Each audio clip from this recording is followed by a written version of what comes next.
예, 안녕하세요. 안녕하십니까. 경기 변동을 했고요. 오늘은 이제 125페이지로 가셔요. 125페이지 가시면은 부동산 시장론이라는 게 있습니다. 125페이지로 가죠. 125페이지. 자, 125로 가시면은 부동산 시장론 파트가 있어요. 시장론으로 가시면은 여기는 이제 시장 파트하고 이제 뭐 지대론하고 입지 파트 이렇게 되어 있는데요.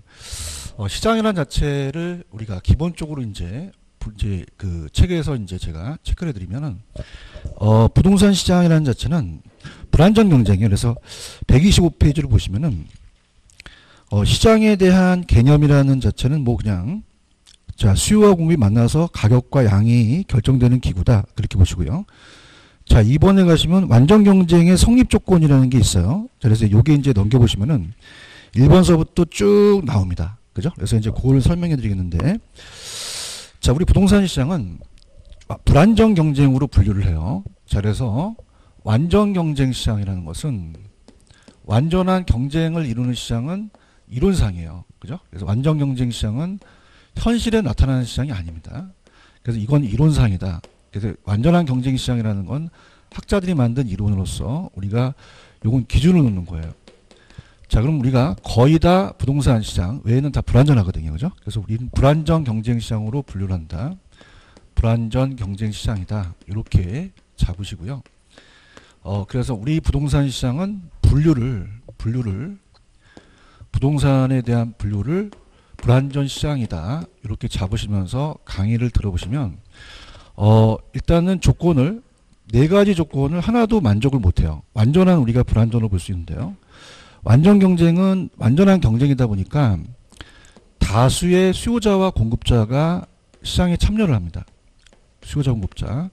그래서 언제든지 가격을 이제 수요자 공급자가 이제 받아들여서 그 가격이 가격 수능자로서 항상 그 시장의 이동이 또 유리해요. 그죠? 근데 이제 부동산은 뭐가 시험제 나오냐면 소수라는 게 나와요. 부동산은 쌉니까? 부동산은 비쌉니까? 비싸죠. 고가성이죠. 그죠? 고가성 때문에 유효 수요가 제한되어 있습니다. 수요자가 많지가 않아요. 그래서 수요자가 시장 진입이 어렵거든요. 그래서 이제 완전 경쟁은 언제든지 시장에 진입과 탈퇴가 자유롭습니다. 탈퇴가. 그래서 우리가 이 슈퍼가 들어갔다, 슈퍼도 나왔다 이렇게 자유로운데, 자, 불안전 시장은 자유롭지 못해요. 그래서 시장을 불안전하게 만들고요. 또 공급 때문에 공급자도 부중성 때문에 땅이 제한돼 있다고 말씀드렸죠, 그죠? 그 다음에 저번에 이제 제가 이제 거미집을 얘기하면서 어때요? 공급하기가 우리 부동산을 건축해서 완공까지 시간이 적게 걸려요? 오래 걸려요? 오래 걸리죠. 그래서 단기에 시장 진입이 어렵거든요. 그래서 이제 우리가 진출입이 어렵고요. 그 다음에 완전 경쟁 시장은 물건이 다 동질합니다.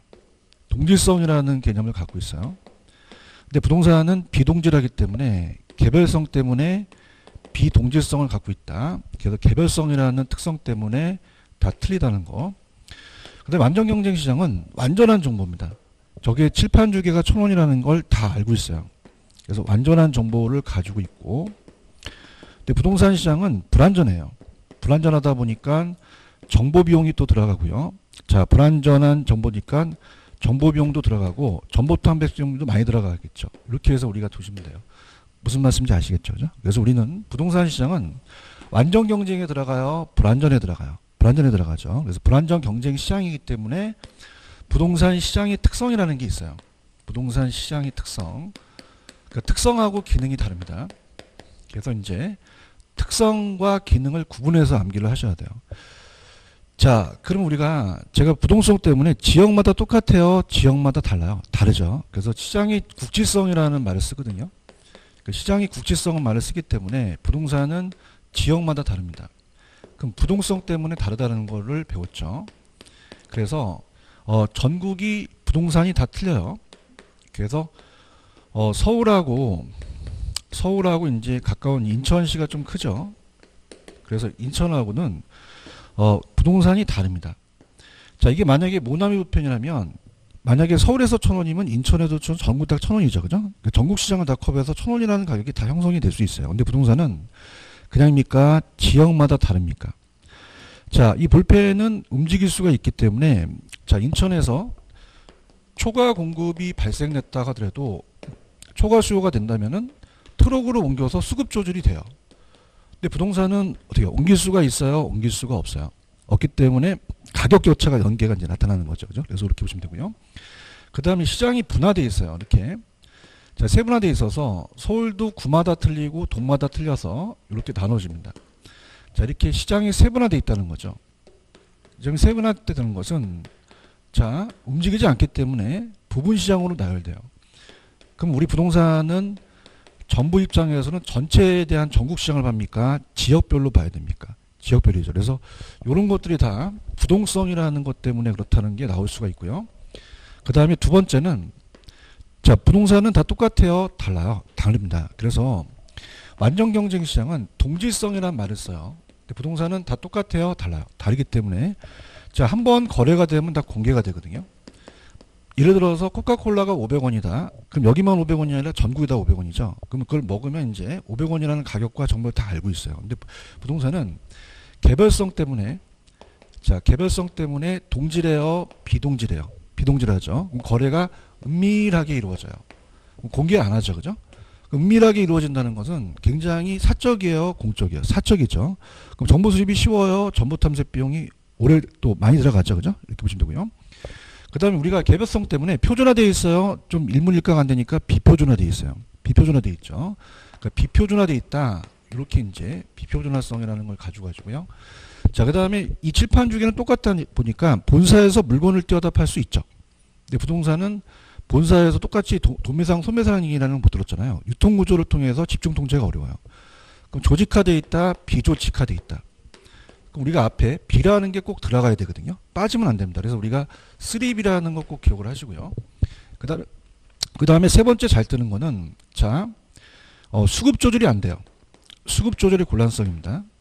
그럼 수급 조절이 곤란하기 때문에 아까 이동할 수 없어서 지역마다 똑같아요. 지역마다 달라요. 다르고 우리가 특히 단기는 공급이 안 됩니다. 단기에 우리가 짧게 시간을 주게 되면 신축을 이룰 수가 없죠. 그래서 공급하는데 오래 걸리기 때문에 단기적으로 수요가 증가하더라도 공급이 안 되니까 수급 조절이 되나요? 안 되나요? 그러면 단기적으로 더 가격이 왜곡되겠죠. 장기적이 아니라. 그래서 요거까지 우리가 봅니다. 그래서 여기까지가 이제 거의 시험 문제 나오는 부분이에요. 그래서 여기까지만 여러분들이 좀 잡으시면 될 것 같고요. 자, 근데 이제 그 부동산 시장의 기능이라는 게 있어요. 부동산 시장의 기능. 자, 이게 좀 어려운데, 자, 일단 들어가 볼게요. 자, 126페이지로 가시면은, 자, 거기 보시면은, 자, 우리가 어떻습니까? 우리 부동산 시장은 완전 경쟁은 시장 참여자가 아까 소수였어요? 다수였어요? 다수였죠. 근데 부동산은 다수입니까? 소수입니까? 소수다 보니까 가격을 좌지우지할 수 있는 몇 명이 가격을 설정할 수 있다. 그렇게 이제 우리가 1번 나온 거고요. 그 다음에 2번은 완전한 상품이 동질하지만 우리는 동질해요. 비동질성이에요. 완전한 시장의 진입 장벽이 유무 있냐 없냐인데 어쩌습니까? 완전 경쟁은 자유롭죠. 근데 자유롭지 못하고요. 자, 완전 경쟁은 완전한 정보인데 우리는 완전한 정보예요. 불완전한 정보예요. 불완전 정보죠. 그래서 페이지를 넘기시면은 자, 특성이라는 게 있어요. 그래서 페이지 129페이지로 제가 안내를 할게요. 자, 129페이지로 가시면은 거기 부동산 시장의 특성이라는 게 있죠. 그래서 부동산 시장의 특성이 자, 1번의 시장의 국지성이라는 자체는 부동성 때문에 그래요. 그래서 우리가 하나, 둘, 셋, 네 번째 보시면은 자, 유사한 부동산이라도 지역에 따라 똑같아요. 다 달라요. 다르죠. 아파트도 뭐 강북, 강남이 틀리겠죠. 근데 위치, 규모, 용도, 그죠? 용도에 따라서 상업용, 주거용 도 다르겠죠. 부분 시장이라는 것 동그라미 치시고요. 그 다음에 2번 수급 조절의 곤란성이라는 게 있죠. 세 번째 장기적으로 가격이 왜곡돼요. 단기적으로 가격이 왜곡돼요. 단기죠. 요게 이제 키포인트가 되겠고 그 다음에 시장이 조직화되어 있어요. 비조직화되어 있어요. 비조직. 그 다음 넘겨보세요. 넘기시면은 자 130페이지로 가시면 표준화되어 있어요. 비표준화되어 있어요. 공개해요. 비공개해요. 매매 기간의 장기성이라는 거는 이 매매가 살매와 팔매예요. 사는 건 쌉니까? 비쌉니까? 구매 자금 하는데 오래 걸리죠. 파는 거는 현금화가 안 됩니다. 그죠? 단기적 거래가 좀 곤란하죠. 금변에 놓게 되면. 그 다음에 소수의 매도자, 매수자가 있고, 고가이기 때문에 돈을 안 빌려야 돼요? 돈을 빌려야 돼요? 그럼 자금의 유용성이 있어서 이자를 낮게 해야 시장에 참여할 수 있죠. 법적 제한이 많기 때문에 시장 기능을 또 기능을 저하하는 기능도 있어요. 그죠? 특징이 있습니다. 그러면, 자, 요거랑 이제 많이 헷갈리는 게, 넘겨보시면은, 페이지 127페이지로 가시면, 시장의 기능이라는 게 있습니다. 자, 그럼 이렇게 볼게요. 자, 특성이라는 거는 볼펜과 다른 특성이에요. 볼펜은 그냥입니까? 움직이지 않습니까? 부동산은, 자, 볼펜은 움직이는데 부동산은 움직이지 않죠. 그래서 우리가 지역마다 틀리고, 볼펜은 동질함은 공개하지만 부동산은 공개해요? 비공개해요? 그럼 비공개는 기능이 들어갑니까? 특성이 들어갑니까? 특성이 들어가죠. 기능이 아니죠. 그죠? 근데 볼펜이나 부동산이나 현금으로 교환을 안 해요? 시장에서 교환은 해요. 교환을 하죠. 그래서 교환 기능은 갖고 있다는 얘기입니다. 교환 기능. 그 다음에, 자, 부동산 시장도 우리가 페이지 127페이지 보시면은, 자, 자원 및 공간 배분도 해요. 공간 배분. 자, 그래서 어떻습니까? 가격을 통해서 수요자와 공급자한테 자원도 분배가 되고 공간도 분배가 되겠죠. 그죠? 이렇게 보시면 되고요. 넘겨볼게요. 자, 그 다음에 가격 창조라는 것은, 자, 우리가, 어떻습니까? 매도자는 조금 비싸게 팔려고 하고 매수자는 싸게 사려고 하죠. 그럼 중개업자가 시장에서 중간에 조정에 의해서 가격이 형성되기도 한다는 겁니다. 그럼 우리가 가격을 창조시킨다는 거는 구체적인 건 제가 기본서 가서 해드리고요. 가격을 창조하거나 형성하는 기능을 할 수가 있고요. 자, 우리가 시장에 나가면 그냥요 정보를 제공받을 수도 있죠. 정보 제공 기능이라는 게 있습니다. 자, 다양한 정보를 또 제공받을 수 있고요. 정보 제공이고, 그 다음에 양과 질의 조정이라는 게 있죠. 양과 질의 조정. 양과 질의 조정이에요. 자, 그래서 우리가 농지가 택지로 바뀌면, 자, 우리가 서로 경쟁을 하면은 질이 좋아질 수도 있죠. 그죠? 그래서 땅도 우리가 질이 좋아지다 보니까 그냥입니까? 땅값이 올라갑니까? 건물을 또 올려야겠죠. 그죠? 그래서 양과 질이 조정돼서 도시가 또 성장한다. 이런 것들이 이제 기능이에요. 자, 그 다음에 토지 이용을 결정해서 서로 경쟁이 심하다 보니까 경제 주체의 지대 지불력에 따라서 또 이루어지는 부지 경쟁이 나타날 수도 있죠. 그죠? 이렇게 보시면 돼요. 그러면 특성하고 기능이 똑같아요? 달라요? 다르죠. 그래서 우리가 예전에 여러분 비공개성은 어떻게 돼요? 이거는 기능이에요? 특성이에요? 넌 삐지는 기능이냐는 게 아니라 특성이 있다 그러죠. 그죠? 그래서 이거와 이거를 구분할 줄 아셔야 돼요. 그죠? 그래서 이렇게. 그래서 제가 이렇게 됩니다. 우리가 지금 동영상 들으신 분도 작년에 이제 들으신 분이 있겠지만, 제가 이제 지금 진도가 11월달, 12월달은 조금 강의 수도 적고 입문 과정이에요. 그래서 저번에 이제 제가 좀 야매나 쉽게 외우는 방법을 가르쳐 드리긴 했는데 지금 하기에는 조금 여러분들이 어렵고 지금 막 야매 같은 걸 하게 되면 오히려 더 빠질 수 있어요. 제가 나중에 이거 쉽게 외우는 방법을 가르쳐 드릴 테니까 일단 이론을 먼저 가시고 그 다음에 어차피 모든 학원이 똑같은데 이 교재가 3번 정도 돌아요. 3번 정도. 그러다 보니까 오늘 과정이 막 제가 중간에 빼먹는 게 아니라 중요한 포인트를 잡고 갈 거예요. 그러다 보니까 우리가 1, 2월달 가시면 이제 기본서를 우리가 기본 이론을 가거든요. 그럼 이제 거기에다가 살을 붙여나갑니다. 붙여나가고 그래서 1, 2월달에는 중점적으로 우리가 기출에 나왔던 아주 출제 빈도가 높은 걸 보고요. 3, 4월달에는 출제 빈도가 좀 낮더라도 그래도 어느 정도 이제 심화 과정으로 이제 갑니다. 그죠? 그래서 이런 식으로 갈게요. 그래서 입문 과정을 들으시는 거는 이게 특성하고 기능이 있다라는 것만 알아두시면 돼요. 아시겠죠? 그죠? 그래서 전체적인 틀을 보시는 게 좋아요. 자, 교재가 여러분들 보실 때 굉장히 두껍잖아요. 이걸 한 달 안에 끝난다는, 2달 안에 끝난다는 건 무리거든요. 그죠? 그러니까 11월달, 12월달은 어차피 제가 해드리는 것만 가져가세요. 아시겠죠? 그죠? 됐고요. 넘겨볼게요. 넘기시면은 또 새로운 또 우리 이론을 한번 배워볼게요. 넘겨보시면은 페이지로 가시면은 일단은 여러분들이 출제 빈도가 좀 있는 부분으로 들어가 보도록 하겠습니다. 일단은 제가 여러분들 어디를 유도하냐면 132페이지로 유도해 볼게요. 왜냐? 자, 이제 여러분들이 입문 과정에서는 제가 조금 그 책을 좀 정해서 나올 수 있는 부분을 좀 가겠습니다. 132페이지 가시면은 거기에 주택의 여가 순환 작용이라는 게 있죠. 여기다 별표를 한 2개 정도 쳐놓으시기 바랍니다. 그래서 여기가 이제 출제가 좀 자주 되는 부분이에요. 그죠? 이 주택시장의 여가 과정. 그러니까 상향 여가와 하향 여가가 있고요. 그 다음에 주거 분리라는 게 있는데, 자, 여기를 이제 여러분들한테 좀 접해드리는 건 입문 과정에서, 자, 주택이요, 가만히 있어요, 노후화가 돼요. 그러면 재개발 재건축하면 다시 새 주택으로 바뀌죠.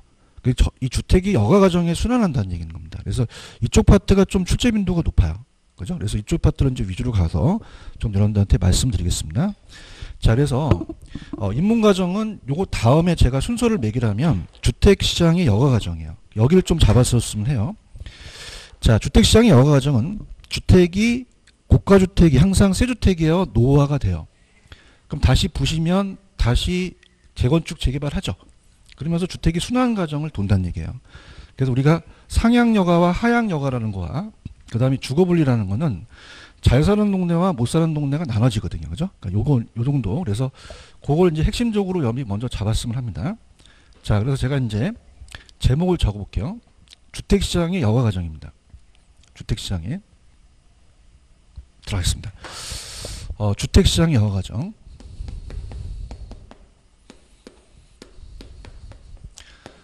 자, 여가 과정을 우리가 순환 과정이라고 얘기하거든요. 순환한다. 자, 그럼 주택은 새 주택만 돼요? 노후화가 돼요? 노후화가 되겠죠. 그래서 이제 우리가 새 주택이었습니다. 시간이 지나니까 금이 많이 가요. 자, 그래서 우리가 이렇게 새 주택이었던 게 다시 노후화가 돼서 업그레이드 되죠. 자, 그럼 이렇게 반짝반짝 빛나는 집은 이제 새 집이니까 고가주택이라고 하고요. 상위 계층이라고 합니다. 상위 계층이라고 하고, 자, 이렇게 금이 많이 간 거를 저가주택이라고 그래요. 저가주택. 자, 그래서 여기가 상위 계층이고 이제 하위 계층이다. 이렇게 이제 가거든요. 자, 그러면은 요거 이제 내려가는 것을 하향여가라고 해요. 하향여가. 하향여가입니다. 그러니까 여기를 좀 염두에 잡으실 게 하향여가가 된다라는 자체가, 자, 이렇게 이제 봅니다. 좀 연결을 해볼게요. 이렇게 된다는 이유가 뭐냐면, 자, 그림을 이제 한번 보려볼게요. 우리가 주거분리라는 걸 제가 배워드릴 거거든요. 주거분리. 자, 주거분리라는 것은, 자, 주거지가 경계지역에 의해서 고소득층 주거지역하고, 그 다음에 저소득층 주거지역이 나눠지는 것을 주거분리라고 하거든요. 그럼 어떻게 이제 하향여가가 되냐는 걸 들어보시면요. 원래 고소득층이 살고 있었어요. 근데 만약에 노후화가 되잖아요. 노후화가 되면 왜 재건축할 때 개량 비용이 들어간다는 얘기 들어보셨죠? 그게 분담금이거든요. 리모델링이. 그럼 개량 비용이 많이 들어간다고 한번 생각해 보세요. 그럼 개량 비용이, 자, 만약에 2억 들어가는데 가치의 상승분이 만약에 1억밖에 안 올라가면 개량을 안 하거든요. 그럼 이 사람이 떠나고 저소득층이라는 사람들이 들어와요. 그 아예 저소득층으로 아예 바뀌는 겁니다. 그렇죠? 이걸 떠보세요. 하향여가가 하거든요. 그렇죠? 그럼 하향여가는 무슨 계층이 무슨 계층으로 바뀌었어요? 상위 계층이 하위 계층으로 바뀌게 된 거죠. 그죠? 그래서 이제 우리가 얘한테 그 집을 팔고 다른 데로 가는 거예요. 그죠? 근데 우리가 이제 나중에 되면은 그냥입니까? 이 재건축을 해야 됩니까? 해야 되죠. 그럼 개량 비용을 갖고 따지잖아요. 그래서 상향이 된다는 것은 이따 해드리겠지만 개량 비용보다 가치 상승이 크니까 개량을 하죠. 그래서 하위 계층이 상위 계층으로 올라가는 거를 상향여가라고 그래요. 자, 그러면 또 얘가 또 노후화가 되면은 계속 순환을 하겠죠. 그래서 되게 쉽습니다. 상위 계층이 하위 계층으로 내려가면은 무슨 여가라고 하고요? 하향여가. 자, 이거 올라가는 게 업그레이드죠. 그죠? 그럼 하위 계층이 상위 계층으로 올라가는 게 무슨 여가다? 상향여가가 되겠어요. 그죠? 이렇게. 그래서 우리가 이제 이 하위 계층에 대해서 정부가 저소득이다 보니까 정부가 보조금을 지급해줘요. 그럼 보조금을 지급하니까 저가주택 살 수 있는 능력이 높아져서 저가주택 수요가 오히려 증가해서 하향여가가 또 발생할 수 있겠죠. 그죠? 이렇게. 그래서 이 정도만 보시고요. 자, 그래서 체크해 볼게요. 펜 들어보세요. 자, 거기 보시면은 자, 132페이지 가시면은 밑에 개요에 주택의 여가과정이란 주택의 질적 변화와 가구의 이동과의 관계를 살피는 주택시장 경제론의 주택의 소득계층에 따라 상하로 이동하는 현상이라고 돼 있죠. 그 정도만 체크하시고요. 그 다음에 양가로 2번이 중요합니다. 밑에 가시면 상향여가라는 단어가 있어요. 그럼 상향여가는 무슨 계층이 무슨 계층으로, 하위 계층이 상위 계층으로 바뀌겠죠. 그래서 하위 계층이 주거가 재개발, 재건축돼서 주거 환경이 개선돼서 상위 계층으로 이동하는 것을 상향여가라 그래요. 무슨 여가라고 한다? 상향여가. 그러면 상향여가는 어떻습니까? 소득이 증가했으니 저가주택 수요는 감소하겠죠. 그 다음에 하향여가는 어떻게 해요? 상위 계층 가구가 이동해서 발생하는 공가를 하위 계층이 가구의 사용으로 전환됐죠. 그러니까 공가라는 것은 우리가 이사 가려면 집이 안 비어 있어야 돼요? 비어 있어야 돼요? 주택 여가 과정의 중요한 구성 요소 중에 하나이기도 하겠죠. 그 다음에 이제 주거 분리입니다. 자, 넘기시면 이제 페이지 제가 얘기했듯이 134페이지로 가시면 주거 분리와 여가 과정이 있어요. 138. 자, 그래서 아까 자, 이건 이제 도시 전체에서 발생하기도 하고 그 다음에 인근 지역에서 발생하기도 합니다. 그럼 아까 고소득층이 있는데 계량비용이 더 많이 들어가면 계량이 하나 떠나죠. 그죠?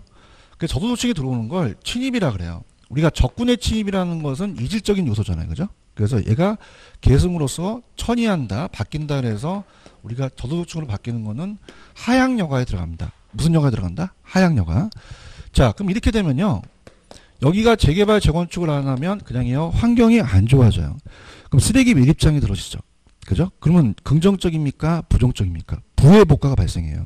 그래서 부의 외복과가 발생하겠고요. 발생하고 그 다음에 여기는 반대입니다. 여기는 원래 저소득층이 살고 있었어요. 근데 개량을 해야 되는데 주택을 개량하는 비용이 만약에 1억 들어가는데 주택 가치의 상승분이 막 3억씩 올라간다. 그러면 하겠죠. 그죠? 근데 이제 제가 보게 되면은 재건축에 있는 서울의 주공 아파트 같은 경우는 소득이 낮다는 건 아예 못 살아는 사람이 아니라 옛날부터 있었던 연세 드신 분들이에요. 그럼 이분들은 그냥요. 소득이 지금 낮아요. 낮으면 1억을 낼 게 없죠. 그러면 나가셔야 되거든요. 그러면 이제 고소득층이 침입을 하겠죠. 고소를 침입해서 아예 고소득층으로 바뀌는 거는 아까 어떻죠? 이게 상향여가입니다. 무슨 여가다? 상향은 무슨 계층이 무슨 계층으로 바뀌어요? 하위 계층이 상위 계층으로 바뀌겠죠. 그죠? 맞나요? 그럼 이건 하향여가라고 하셔야 돼요? 상향여가라고 하셔야 돼요? 그럼 이 지역의 환경이 좋아지죠? 공원이 들어서거든요. 그래서 정해회복가가 발생한다고 하거든요. 아시겠나요? 그 다음에 도시 전체나 인근 지역도 발생하는데 요즘은 새 아파트의 그 가격 차이가 굉장히 세죠. 그래서 같은 인근 지역에도 신축과 아주 오래된 건물에 대한 가격 차이가 굉장히 심해요. 그죠? 그래서 인근 지역에도 발생할 수도 있다. 그 다음에 여러분들 읽다 보면 할증과 할인 거래가 나오거든요. 자, 생각해 보세요. 고소득층이 여기 공원이 있으면은 자, 여기에 가까워서 공원도 있고 쾌적하다 보면 얘의 정해회복가를 받아들인다면 가치가 올라가 버립니다. 그러면 이 고소득층과 인접한 저소득층에 대한 경계 지역에는 택시가 12시 넘으면 할증료가 붙죠. 그래서 할증한다 그러고요. 그 다음에 여기는 어떻습니까? 여기는 고소득층 지역이지만 자, 이 경계 지역을 딱 보니까 쓰레기 매립장이 눈에 보여요. 그럼 가치가 떨어질 수도 있죠. 얘는 오히려 할인 거래가 나타날 수도 있거든요. 그죠? 그래서 이렇게 자, 그래서 펜 들어보시면 자, 우리가 134페이지에 자, 개념해 보시면은 굵은 글씨 밑줄 쳐보세요. 주거분리란 도시 전체뿐 아니라 아까 인접한 근린지역에도 발생한다고 말씀드렸죠. 그 다음에 위에 고소득층 주거지역과 저소득층 주거지역이 분리되는 걸 얘기한다. 그것까지만 체크를 하시고요.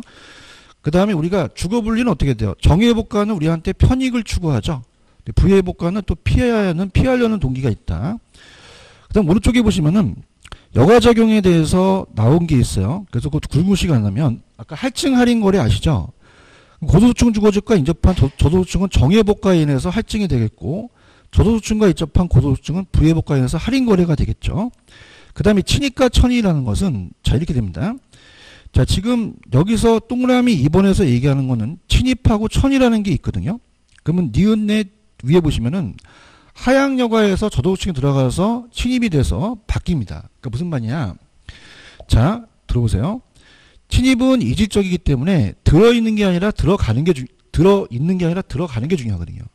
만약에 저소층이 들어간다면 저소층을 바뀌어버려요. 무슨 여가라고 하셔야 되죠? 하향여가라고 하셔야 되죠. 그죠? 이렇게. 그래서 그런 식으로 이제 스킬을 갖고 하시는 거예요. 그래서 들어가는 거는 침입이고 바뀌는 게 천이계승이거든요. 그죠? 이렇게 해서 나중에 또 제가 해드리고, 그 다음에, 이 135페이지 가시면은, 우리가 예전에 물어봤던 게, 자, 이 재건축을 한다는 건 어떻게 돼요? 우리가 공법에서도 왜 재건축이라는 건 열악하잖아요. 그죠? 또 극히 열악한 건 주거에 대한 여러 가지 사업이 또 있는데, 극히 열악하게 되면 불량주택 문제가 생기잖아요. 그죠? 불량주택 문제를 이제 해결하기 위해서 정부가 개입한다면, 불량주택의 문제를 한번 봐봐요. 자, 그럼 원인을 찾았더니, 자, 원인은 시장의 실패가 아닙니다. 자, 이따가 제가 정책 파트에 아마 오늘 시장 실패를 들어갈 거예요. 그럼 시장에 대한 실패라는 것은 적정 배분이 안 돼서 원하는 사람한테 배분이 안 되거든요. 자, 우리가 완전 경쟁은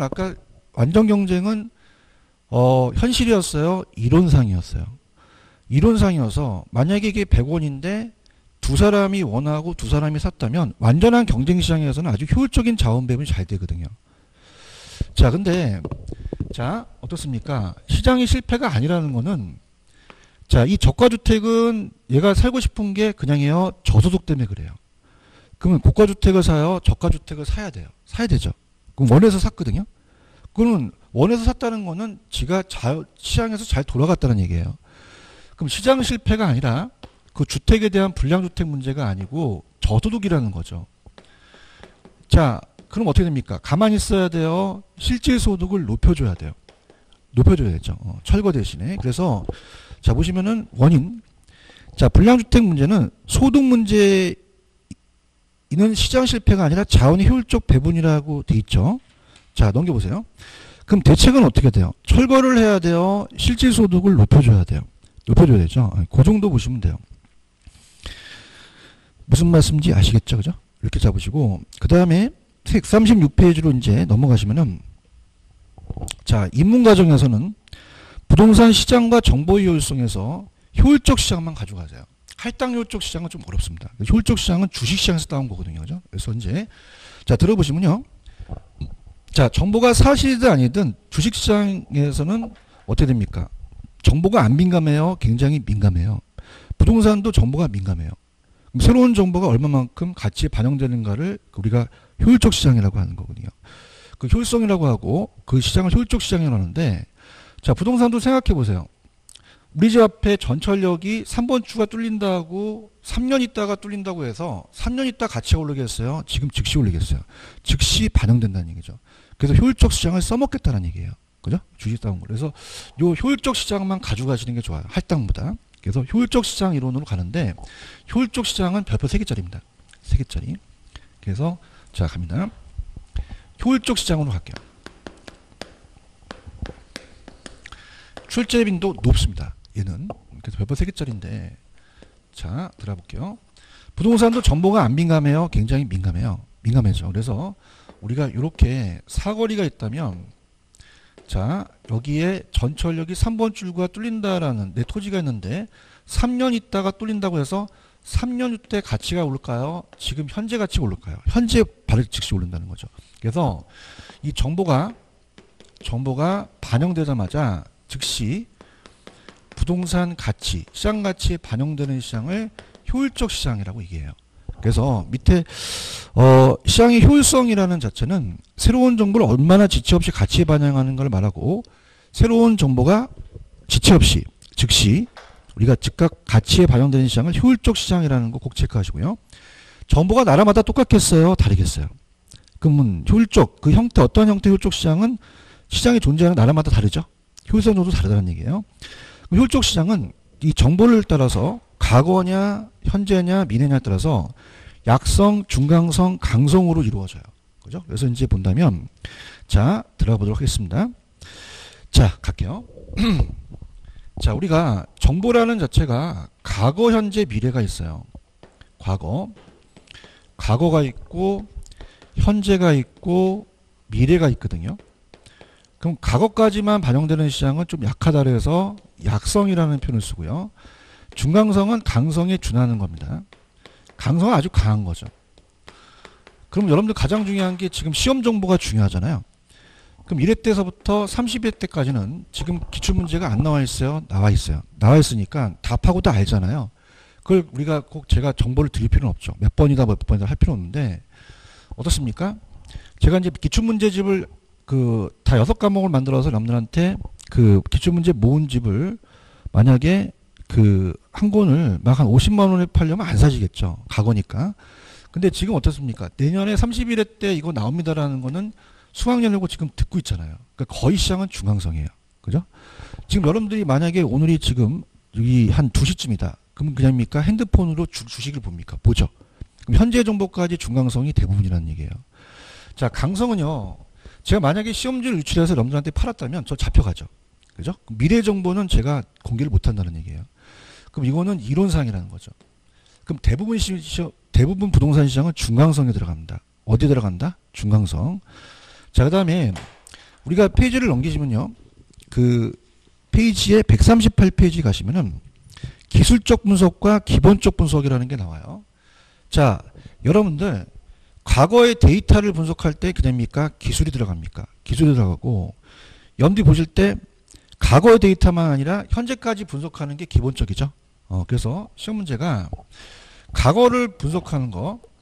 자, 우리가 만약에 주식이 장을 닫았어요. 그럼 그냥입니까? 과거의 데이터입니까? 데이터죠. 그래서 기술이 들어간다 해서 기술적이고. 근데 여러분들 주식이나 부동산은 과거만 봅니까? 현재까지 보는 게 기본적입니까? 기본적. 그래서 기본적이라 그래요. 그러니까 기본적이라는 거는 과거의 데이터는 물론이고 현재 지금 딱 10시다 오전. 그러면 그 회사가 사업 계획을 발표합니다.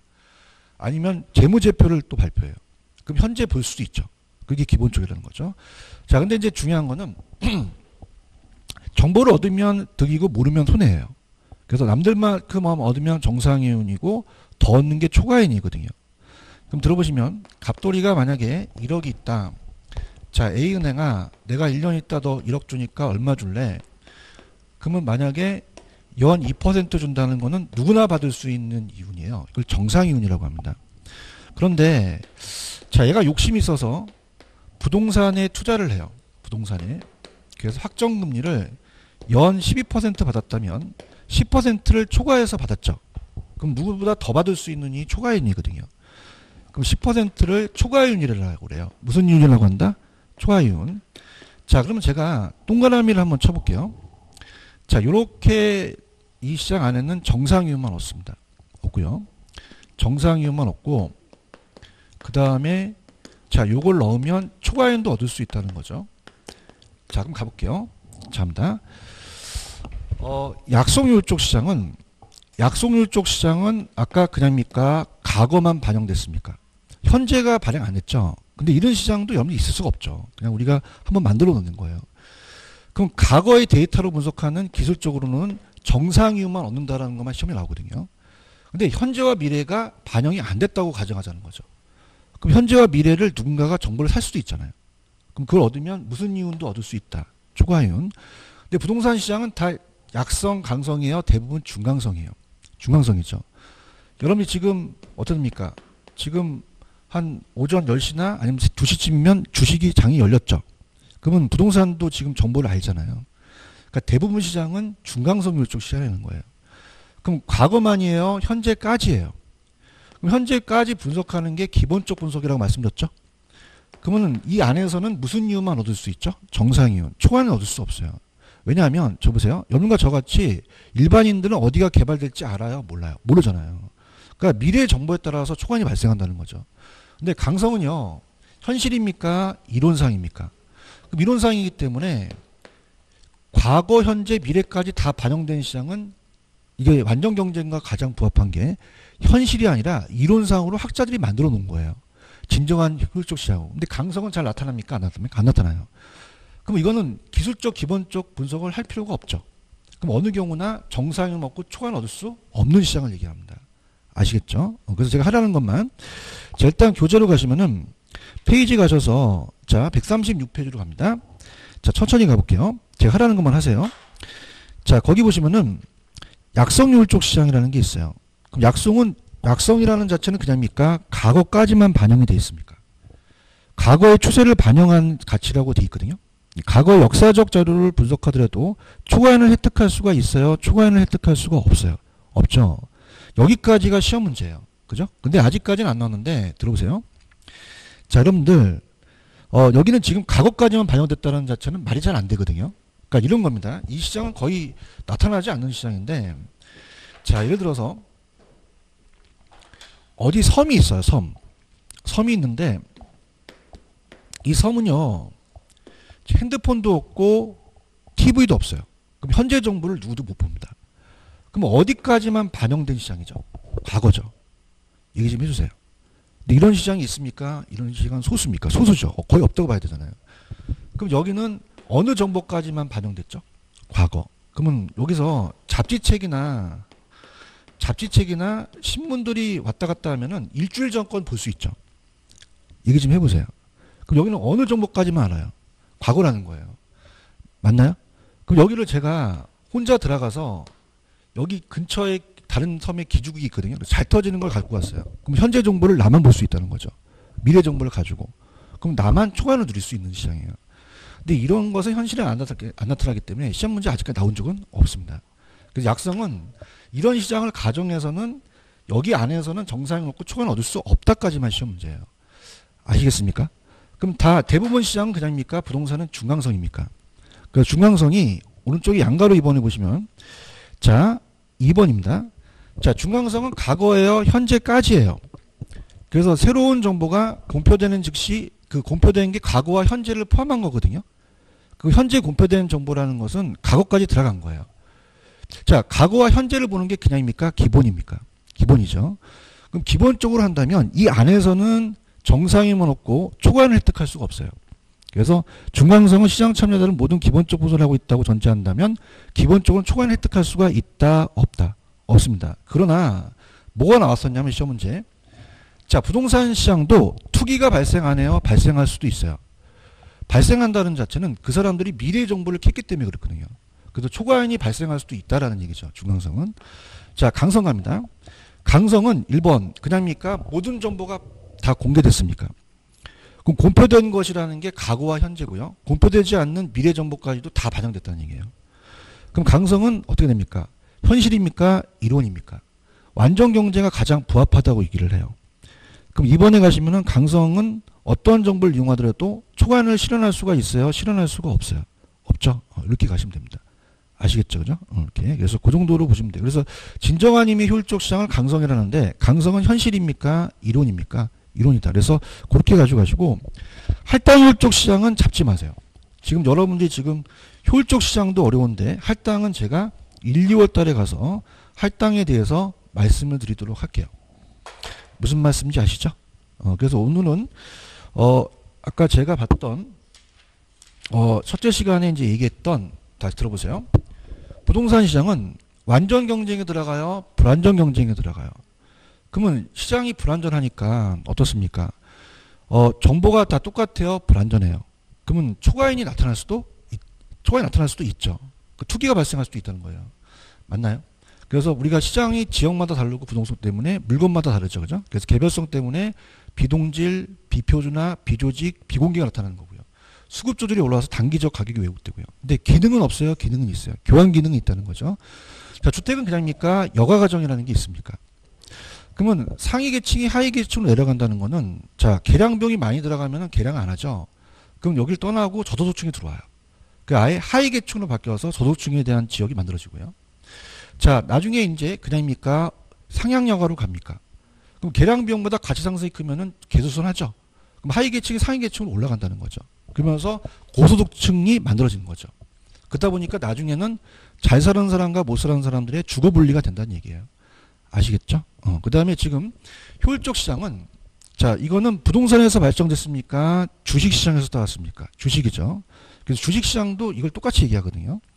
그러면 우리가 정보가 지체 없이 가치에 반영되기 때문에 미래 반영이 아니라 현재 즉시 바뀐다는 거죠. 근데 거의 약성, 중강성, 강성 중에서 그냥입니까? 중강성이 대부분입니까? 그렇죠. 중강성이기 때문에 이 중강성으로 과거와 현재까지는 초과인을 못 얻어요. 근데 미래의 정보를 얻으면 초과이론을 누릴 수도 있다. 무슨 말 아시겠죠? 강성은 현실이에요. 강성은 이론상이에요. 이론상이기 때문에 완전 경쟁과 부합하죠. 그래서 시장에 나타나지 않습니다. 그래서 그냥 모든 정보가 다 반영돼서 어떤 누구도 과거, 현재, 미래가 반영됐으니까 어떤 분석도 필요 없고 초과를 누릴 수 없다는 시장이고요. 아까 제가 섬을 예를 들었잖아요. 그 섬은 그냥입니까? 과거만 반영됐습니까? 그렇게 가정을 하자는 거죠. 그죠? 근데 그런 시장도 소수죠. 그죠? 그렇기 때문에 일단은 뭐 없다라고 보다도 그런 시장이 있을 수는 있죠. 서민 자체가 요즘은 뭐 어떤 어디 지역을 가더라도 어떻게 됩니까? 거의 뭐 이 자체적으로 또 안 된 데가 있다는 거죠. 그래서 과거라는 자체 약성률 쪽 시장이 있을 수 있다는 거죠. 그럼 걔네들은 그냥입니까? 과거만 합니까? 현재 미래를 모르죠. 현재 미래를 얻으면 초과는 누릴 수도 있는 시장이다. 그렇게 가지고 가시면 돼요. 아시겠죠? 그죠? 그래서 여기까지 따라오시면 굉장히 잘 따라오신 거예요. 그죠? 그래서 이렇게 해서 부동산 시장론을 그렇게 똑 정리하시기 바랍니다. 자, 그 다음에 이제 그 147페이지로 가시면은 입지 및 공간 구조론이라는 게 있죠. 그죠? 요거 이제 들어가는데, 여기는 조금 우리가, 들어가 볼게요. 일단 여러분들이 147페이지에 가시면은 지대의 고찰이, 지대론이 고전압파와 신고전압파라는 게 있어요. 무슨 압파와 무슨 압파가 있다? 고전압파, 신고전압파. 그래서 거기에 대해서 제가, 148페이지 박스를 저자분이 해놓으셨더라고요. 그래서 이렇게 그것만 제가 설명한 다음에 다음 시간에 그 학자 이름들을 보시면서 이 기초 이론에 들어갈 수 있는 학자들만 제가 얘기하겠는데 농경지대 이론이에요. 농경지. 그래서 농경지의 지대 이론입니다. 그러니까 뭐냐면 농사 짓게 되면 그냥입니까? 땅을 빌려줄 수도 있죠. 그 지대에 대한 이론이라는 거죠. 그래서 우리가 고전압파와 신고전압파가 있어요. 고전압파와 신고전압파. 자, 그래서 고전압파가 먼저 나왔겠죠. 그죠? 그래서 아주 오래됐습니다. 자연적 특성을 강조해서 우리가 봤고요. 여기는 인문적 특성을 강조해요. 그럼 자연적 특성이 여러분들 부중성이라는 거 배우셨잖아요. 토지는 증가시킬 수가 없죠. 그렇다 보니까 땅이 한정된 상태에서 자, 인구가 늘어나니까 사람 인자에다 입구 짜서 먹는 인구가 늘어나면 곡물 수요가 늘어나요. 그럼 곡물 수요가 늘어나면 가격이 올라가겠죠. 그럼 곡물 가격이 올라가잖아요. 그럼 어떻습니까? 누구라도 이 곡물을 재배하려는 임차인이 있겠죠. 그죠? 그렇기 때문에 자, 임대인은 가만히 앉아도 이 곡물 가격이 높으니까 얘네들이 재배를 해서 임대료를 나한테 줘요. 그 따라서 잉여. 불로소득이라는 얘기 들어보셨죠? 그래서 생산비를 뺀 나머지 나한테 주는 지대는 하나의 잉여라는 거죠. 그래서 지대를 잉여로 봅니다. 불로소득으로 봐요. 근데 신고전압파는 자, 이때는 이제 과학의 기술이 발달이 안 됐거든요. 근데 발달이 되니까 농지가 택지로 바뀐다는 거를 신고전압파가 생각을 한 거죠. 그럼 그냥입니까? 계량 비용이 들어갑니까?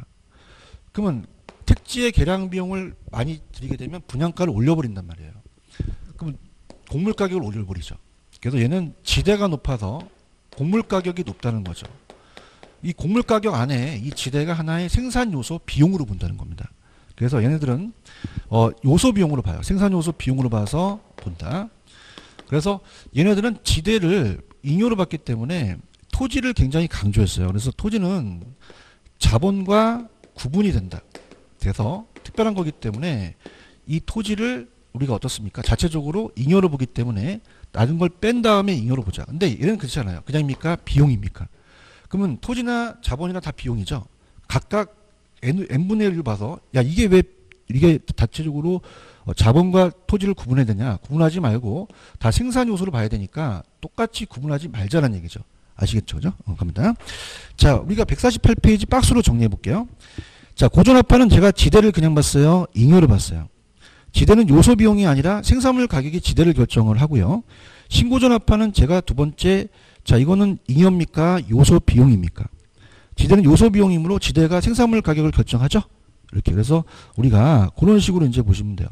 그래서 우리가 전 페이지로 가시게 되면 이제 고전압파는 아까 제가 토지와 자본을 구분 안 했습니까? 구분을 했습니까? 했죠. 그러니까 엄격하게 구분을 했거든요. 그러니까 토지의 생산물 가격이 결정이 되고 나서 토지 이외 다른 요소로 대가로 남는 잉여이기 때문에 자, 이를 자본화한 값이 지가기 때문에 항상 구분을 해야 된다는 거고요. 자, 신고전압파는 어떻습니까? 구분을 했어요? 아까 구분을 안 했어요? 안 했죠? 그 정도만 가지고 가시면 됩니다. 이해하셨죠? 이렇게 해서. 자, 그래서 우리가 제가 적어볼게요. 이 고전학파의 학자가 이제 대표적으로 리카르도가 있고요. 리카르도가 있고, 그 다음에 튀네인 학자가 있거든요. 그 다음에 얘가 마르크스인데, 자, 요건 제가 좀 쉬었다가 들어갈게요.